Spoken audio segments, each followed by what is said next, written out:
পৰিচয়টো দিব। মোৰ পৰিচয় হ'ল বালিজান পানীয়া, নিবাসী শ্ৰী সূৰ্য বৰুৱা। আপুনি কিমান বছৰৰ পৰা খেতি কৰি আছে? মই আজি 8-9 বছৰৰ পৰা খেতি কৰি আছোঁ। 8-9 বছৰৰ পৰা খেতি কৰি আছে ন? আগতে আপোনালোকৰ কিবা অসুবিধা হৈছিলে নেকি খেতিত?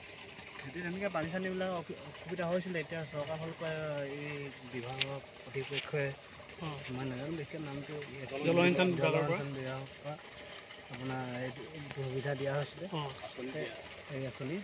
তাৰপিছত এই আঁচনিৰ পৰা এতিয়া ভালেই পাইছোঁ আৰু পানী চানী সুবিধা হৈছে।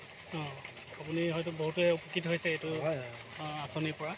আৰু আপুনি এতিয়া বৰ্তমান কি খেতি কৰি আছে?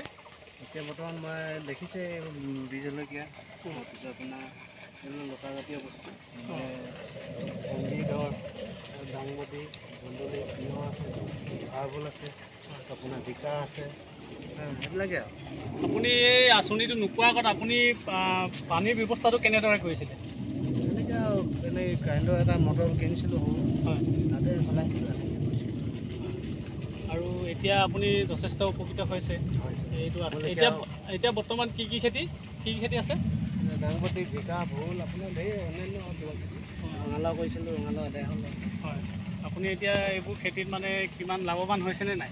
লাভৱান হৈছোঁ বুলিয়েতো কৰিছোঁ, এনেকৈ হ'বলৈ ঠিক আছে।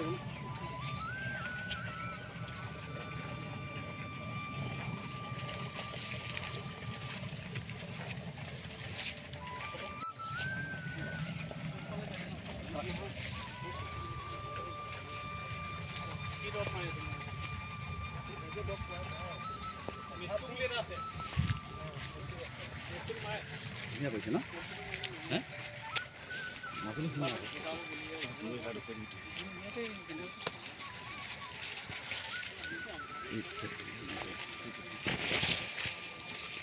ইফালৰ পৰা যায়, ইফালৰ পৰা কৰি যায়।